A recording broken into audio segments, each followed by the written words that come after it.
अस्सलाम वालेकुम दोस्तों, कैसे हैं आप सब। उम्मीद करता हूँ सब खैर व आफ़ियत से होंगे। तो आज के लेक्चर में हम फ्लटर वेब के बारे में देखने वाले हैं कुछ इम्पॉर्टेंट चीज़ें। तो यहाँ पर एक प्रोजेक्ट आप लोगों के सामने है जिसमें जस्ट एक होम स्क्रीन है और उसके अंदर जो है होम लिखा हुआ है सेंटर में। तो इसको रन करके देखते हैं क्रोम के ऊपर। तो यहाँ से आप क्रोम के ऊपर भी रन कर सकते हैं, एज के ऊपर, जो भी आपके पास इंस्टॉल हो ब्राउज़र उसके ऊपर आप रन कर सकते हैं वेब को। अब मैं करता हूँ क्रोम के ऊपर, तो देखते हैं। तो यहाँ पर आप लोग देख सकते हैं एप्लीकेशन रन हो चुकी है। तो थोड़ी सी लोडिंग हो रही है क्योंकि पहली बार रन किया है, तो अभी यहाँ पर शो कर देगा। तो यहाँ पर देखें आ चुका है होम। तो ये ब्राउज़र है, इसको आप जो है पकड़ के छोटा बड़ा कर सकते हैं, जैसे आपकी मर्ज़ी हो उसी हिसाब से रखें। तो हम इसे थोड़ा सा मोबाइल साइज़ में फ़िलहाल रखते हैं यहाँ पर, ताकि हम कोड भी देख सकें और साथ साथ इसकी आउटपुट भी देख सकें। ठीक है, तो यहाँ पर देखें यूआरएल के ऊपर अगर आप गौर करें तो लोकल होस्ट, उसके बाद जो है पोर्ट नंबर यहाँ पर नज़र आ रहा है। ठीक है, तो कोई प्रॉपर यूआरएल फ़िलहाल नहीं है यहाँ पर। तो जब इसे होस्ट करते हैं तो तब यहाँ पर हमारी डोमेन का नाम आता है, जैसे google.com, facebook.com, इस तरह। तो फ़िलहाल चूँकि हम लोकल होस्ट पे हैं इसलिए यहाँ पर ये शो कर रहा है। तो अब एक और काम करते हैं, यहाँ पर राउटिंग करते हैं। ऐसे तो हम किसी भी स्क्रीन के अंदर आते जाते रहें, यहाँ पर जो है कोई चेंज नहीं आएगी यूआरएल में। मसलन मैं आपको यहाँ पर करके दिखाता हूँ, जैसे ये स्क्रीन है। अच्छा, वेबसाइट के अंदर काम करते हुए आप स्क्रीन की बजाय पेज भी यहाँ पर नाम दे सकते हैं, पेजेस। ठीक है, तो वो आपकी मर्ज़ी है। तो होम है, यहाँ पर एक और स्क्रीन क्रिएट करते हैं, उसका नाम रखते हैं सेकंड। ठीक है, सेकंड स्क्रीन। अब इसको इसमें बनाते हैं dot file, second screen stateless विजेट, सेकंड स्क्रीन, और यहाँ पर स्कैफोल्ड और बॉडी सेंटर में हम लिखेंगे सेकंड। ठीक है, अब ऐसे करते हैं, यहाँ होम के अंदर हम बनाते हैं एक बटन, और कॉलम के अंदर एलिवेटेड बटन, और यहाँ पर हम ऑन प्रेस्ड के ऊपर क्या करेंगे, इसे ले जाएंगे सेकंड स्क्रीन के ऊपर। बटन का नाम है सेकंड स्क्रीन, और यहाँ पर navigator dot push material page route, और बिल्डर में कॉन्टेक्स्ट, और यहाँ पर सेकंड स्क्रीन। तो ये आप लोगों को पता है कैसे एक स्क्रीन से दूसरी स्क्रीन में जाते हैं। तो यहाँ चूँकि मैंने कॉलम लिया है तो इसको मेन एक्सेस अलाइनमेंट सेंटर कर लेते हैं ताकि ये बटन सेंटर में शो हो। अब मैं इसके ऊपर क्लिक करता हूँ सेकंड स्क्रीन। तो मैं सेकंड स्क्रीन पे आ चुका हूँ, लेकिन यूआरएल में कोई भी चेंज नहीं आया। तो आप लोगों ने देखा है मुख्तलिफ वेबसाइट में जब एक पेज से दूसरे में जाते हैं तो यूआरएल भी साथ चेंज होता है। तो इसको चेंज होना चाहिए, ये चेंज क्यों नहीं हो रहा। तो अब इसका सोल्यूशन देखते हैं। तो यूआरएल अगर चेंज करना है तो यहाँ पर बजाय होम के हम राउट्स यूज़ करेंगे, जैसे हमने राउटिंग देखी थी, तो राउटिंग को यूज़ करेंगे हम। ठीक हो गया। तो राउटिंग में इनिशियल राउट जो है वो क्या होगा, इनिशियल राउट वो होगा जो सबसे पहले ओपन होगा। तो होम स्क्रीन रखते हैं यहाँ पर। ठीक है, और यहाँ पर स्लैश सेकंड। ठीक है, ये लेते हैं हमारा सेकंड राउट, सेकंड स्क्रीन। ठीक हो गया। अब इसे रिस्टार्ट करते हैं। तो अब देखें यहाँ पर सबसे पहले हमारी होम स्क्रीन आ चुकी है, उसके ऊपर बटन है सेकंड स्क्रीन का। जब मैं सेकंड स्क्रीन के ऊपर क्लिक करता हूँ तो क्या होता है, यूआरएल में फिर भी कोई चेंज नहीं आई। तो ये चेंज इसलिए नहीं आई क्योंकि यहाँ पर होम स्क्रीन के अंदर आए तो हमने पुश किया हुआ है, पुश नेम्ड करना चाहिए था। ठीक है, इसे चेंज करते हैं, नेविगेटर डॉट पुश नेम्ड। ठीक है, अब यहाँ पर स्लैश सेकंड इस तरह करते हैं। अब मैं इसे रिस्टार्ट कर लूँ तो अब देखें होम के ऊपर मैं अब क्लिक करता हूँ सेकंड स्क्रीन के ऊपर, तो देखते हैं क्या होता है। तो अब देखें सेकंड यहाँ पर आ चुका है, स्लैश सेकंड।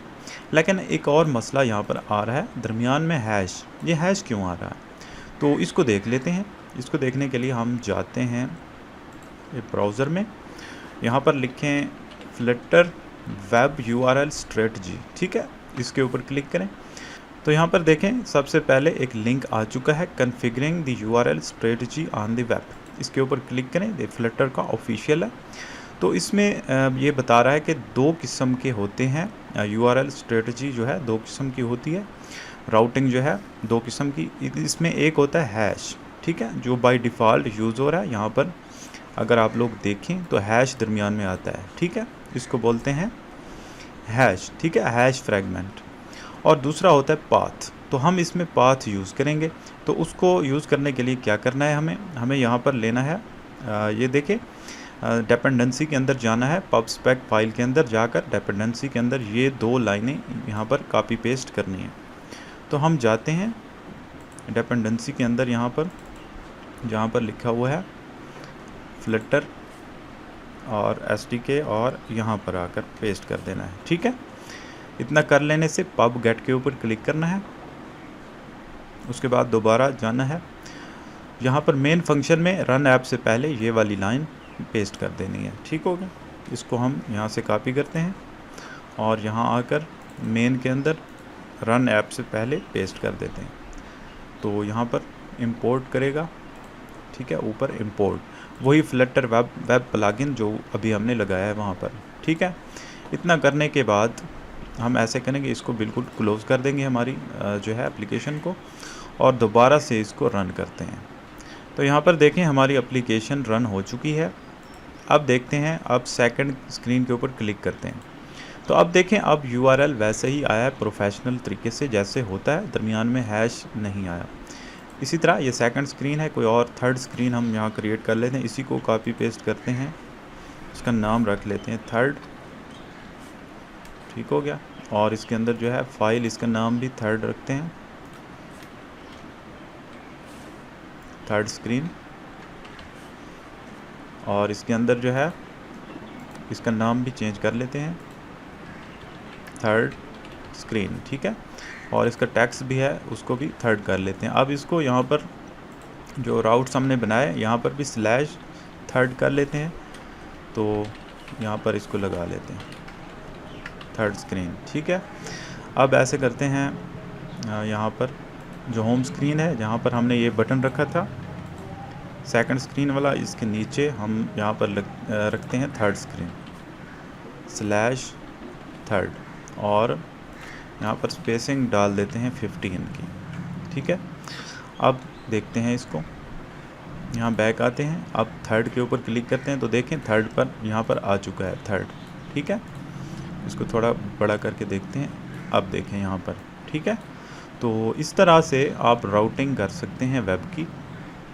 बाकी आप लोगों को पता है रेस्पॉन्सिव कैसे बनाना है वेब को, तो जैसे हम वही सारे कंसेप्ट इसमें यूज़ होने हैं जो एप्लीकेशन के अंदर हम करते आ रहे हैं। मैं एक छोटी सी चीज़ आप लोगों को करके दिखा देता हूँ। यहाँ पर बॉडी के अंदर हम थोड़ा सा ग्रिड व्यू करके देख लेते हैं, और इसमें grid delegate sliver, grid delegate with max cross axis extend.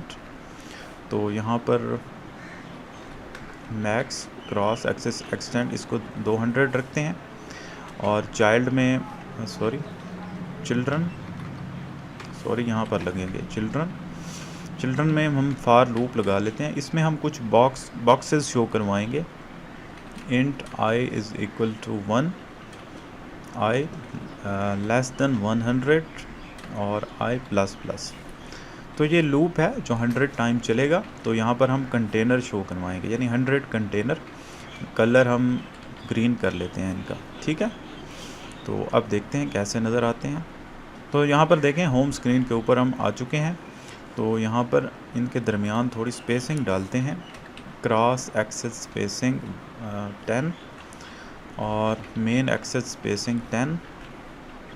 अब ठीक है, पैडिंग इसमें लगाते हैं, पैडिंग यहाँ से लगेगी, पैडिंग ऑल 10। तो अब देखें यहाँ पर ये रिस्पॉन्सिव है, कैसे मैं अभी दिखाता हूँ। अगर हम इसका साइज़ बढ़ाएं, यहाँ से पकड़ के बढ़ाते जाएं, तो देखें ऑटोमेटिकली ये स्क्रीन बिल्कुल रिस्पॉन्सिव है। अगर बड़ी स्क्रीन होगी तो ऐसे नज़र आएगा, अगर स्क्रीन छोटी होगी तो ऐसे नज़र आएगा। इसी तरह वही सारे कंसेप्ट जो हमने पीछे देखे हैं वो सारे के सारे यहाँ पर यूज़ होने हैं। ठीक है, अब यहाँ पर क्या किया है हमने, मैक्स क्रॉस एक्सेस एक्सटेंड, यानी कि ये जो है क्रॉस एक्सेस हॉरिजेंटली इसका साइज़ यहाँ पर दिया है 200। अगर हम इसको 300 करें तो ये उसी के हिसाब से स्क्रीन के हिसाब से एडजस्ट करता जाएगा। तो अभी ये स्क्रीन के ऊपर जस्ट 2 आ रहे हैं, जब स्क्रीन बढ़ेगी तो ये 3 की गुंजाइश पैदा कर लेगा, फिर जो है 4 की, 5 की, ऐसे बढ़ता जाएगा। तो इसी तरह ये सारे के सारे वही कंसेप्ट जो पीछे हम देख चुके हैं वो सारे यहाँ पर यूज़ होने हैं। अच्छा, अब अगली बात आती है इसको रिलीज़ करने की, होस्ट करने की। जैसे पिछले ट्यूटोरियल में हमने एंड्रॉयड ऐप को देखा था, उसे रिलीज़ करना, अब इसे देखेंगे। तो इसे रिलीज़ करने के लिए आप लोगों को पता है इसको होस्ट करना पड़ता है सर्वर के ऊपर कहीं ना कहीं। तो इसे हम फायरबेस के ऊपर करके देख लेते हैं। तो फायरबेस के ऊपर इसको करने के लिए सबसे पहले डॉक्यूमेंटेशन ओपन करते हैं। फ्लटर फायर की डॉक्यूमेंटेशन आप लोगों को पता है, हम काफ़ी बार देख चुके हैं। गेट स्टार्टेड, और यहाँ से सारी चीज़ें आप लोगों के सामने हैं। सबसे पहले ये फायरबेस कोर पैकेज ऐड करना है, इसको ऐड कर लेते हैं। Flutter pub add Firebase core, ठीक हो गया। इसके बाद क्या करना है, इसके बाद जो है फ्लटर फायर कन्फिगर। तो फ्लटर फायर कन्फिगर करने से पहले यहाँ पर कोई प्रोजेक्ट, फायरबेस को कोई प्रोजेक्ट क्रिएट कर लेते हैं जिसके साथ इसका कनेक्शन करवाएंगे। तो हम आ चुके हैं फायरबेस कंसोल के ऊपर। तो देखें इन्होंने काफ़ी इंटरफेस भी बिल्कुल चेंज कर दिया, कोई बात नहीं। हम एक न्यू फायरबेस प्रोजेक्ट क्रिएट करते हैं। यहाँ पर लिखते हैं सैम्पल वेब प्रोजेक्ट, ठीक है। कंटिन्यू कंटिन्यू कंटिन्यू करें और यहाँ से डिफ़ॉल्ट अकाउंट सेलेक्ट करें। क्रिएट प्रोजेक्ट, क्रिएट हो चुका है, कंटिन्यू करते हैं। तो यहाँ पर हमारा सैम्पल वेब प्रोजेक्ट क्रिएट हो चुका है। अब इसके साथ कनेक्शन करवाना है हमने, जैसे पहले करवाते थे, फ्लटर फायर कन्फिगर। तो यहाँ से ये फैच करके लाएगा तमाम प्रोजेक्ट्स, उसमें से हम सिलेक्ट करेंगे। तो अब यहाँ से हमने सिलेक्ट करना है कौन सा था, अभी जो हमने क्रिएट किया है सैम्पल वेब प्रोजेक्ट, ये वाला, ठीक है। इसको सिलेक्ट करें। तो आगे हमने प्लेटफॉर्म इस वक्त जस्ट वेब भी रखना है, बाकी को हम अनसेलेक्ट कर दें, टैब दबाकर, स्पेस दबाकर। जस्ट वेब भी सिलेक्टेड है और अब इंटर करते हैं। जी, तो कनेक्शन हो चुका है, ठीक है। इस कनेक्शन को यहाँ से आप वेरीफाई भी कर सकते हैं। प्रोजेक्ट जो है इसको रिलोड करें। तो यहाँ पर देखें सैम्पल वेब प्रोजेक्ट यहाँ पर आ रहा है, वेबसाइट का ये कनेक्टेड है। मज़ीद इसको देखना है तो प्रोजेक्ट सेटिंग में जाएं, तो यहाँ पर नीचे शो हो जाएगा, ठीक हो गया। अब अगली चीज़ क्या है, अगली चीज़ ये है, डॉक्यूमेंटेशन में आएँ और ये वाली 2 लाइन यहाँ पर कॉपी पेस्ट करनी है रन ऐप से पहले यहाँ पर, और मेन फंक्शन को पहले एसिंक बना लेना है। अब यहाँ से इंपोर्ट करते हैं जो चीज़ें ज़रूरत हैं, फायरबेस ऑप्शंस, और ये क्या चीज़ है, Firebase core. Firebase core add हुआ है या नहीं हुआ, कोर एडिड है लेकिन मसला कर रहा है। ऐसे करते हैं, फ्लटर पब गेट कर लेते हैं, बाज़ औक़ात ये मसला आ रहा होता है। तो अब जाते हैं वहाँ पर, इंपोर्ट करते हैं, इंपोर्ट करने की कोशिश करते हैं। तो अब देखें हिंट दे रहा है, तो इंपोर्ट हो चुका है। तो अब हमारा कनेक्शन हो चुका है। तो इसको एक बार क्लोज़ करके दोबारा से रन करते हैं। तो यहाँ पर देखें रन हो चुकी है बग़ैर किसी एरर के। तो इसका मतलब है हम सक्सेसफुली कनेक्टेड हैं।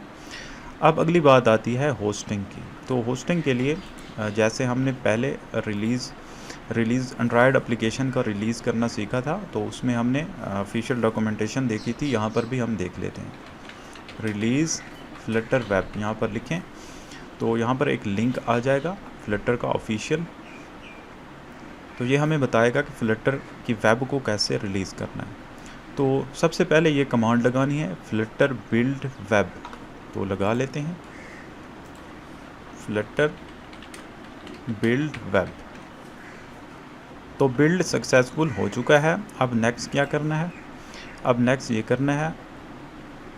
तो ये बता रहा है कि आपके पास फायरबेस टूल्स वगैरह इंस्टॉल होने चाहिए जो हमने पहले किए थे। ठीक हो गया। उसके बाद जो है क्या करना है, ये वाली कमांड लगा लें। ठीक है, ये वाली कमांड यहाँ से कॉपी करते हैं और लगा लेते हैं, यहाँ पेस्ट करें। ठीक है, अब इसके बाद क्या करना है, नेक्स्ट है फायरबेस इनिट होस्टिंग। इसको कॉपी करें, ये वाली कमांड यहाँ पर लगाएं, फायरबेस इनिट होस्टिंग। तो ये होस्टिंग को इनिशियलाइज़ कर देगी। तो यहाँ पर यस करना है। तो यहाँ पूछ रहा है यूज़ एन एग्जिस्टिंग प्रोजेक्ट या क्रिएट अ न्यू प्रोजेक्ट। तो हमने करना है यूज़ एन एग्जिस्टिंग प्रोजेक्ट। तो अब यहाँ से प्रोजेक्ट दोबारा सिलेक्ट करना है हमने। यहाँ से प्रोजेक्ट सिलेक्ट करना है, कौन सा था, सैम्पल वेब प्रोजेक्ट। इसको सिलेक्ट करें और फिर से यहाँ पर यस करना है। और यहाँ से आप यही यूएस सेंट्रल सिलेक्ट कर लें। होस्टिंग पूछ रहा है, तो ये पूछ रहा है कि ऑटोमेटिक गिटहब की मदद से आप डिप्लॉय करना चाहते हैं, तो यहाँ पर आप करें नो। तो यहाँ से इनिशियलाइजेशन हो चुकी है। अब देखते हैं नेक्स्ट क्या करना है। नेक्स्ट जस्ट यही कमांड लगानी है, फायरबेस डिप्लॉय। तो ये लगा लेते हैं, इसको कॉपी पेस्ट करें, फायरबेस डिप्लॉय।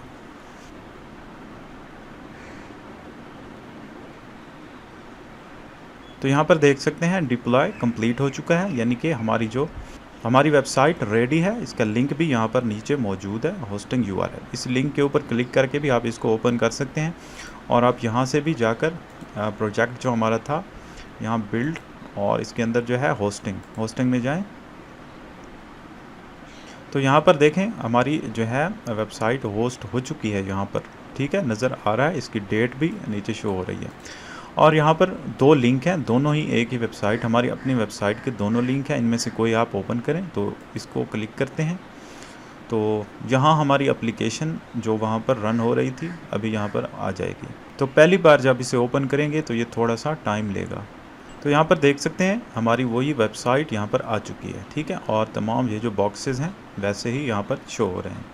तो इसी तरह आप लोग आसानी से होस्ट कर सकते हैं हम अपनी फ्लटर वेब को फायरबेस की मदद से। अब इसका फ़ायदा ये है कि फायरबेस के रिसोर्सेज भी आप साथ में यूज़ कर सकते हैं, यानी कि ऑथेंटिकेशन, डेटाबेस, स्टोरेज, सारी चीज़ें वो साथ में यूज़ कर सकते हैं और आपकी एप्लीकेशन भी फ्री में होस्ट हो गई है।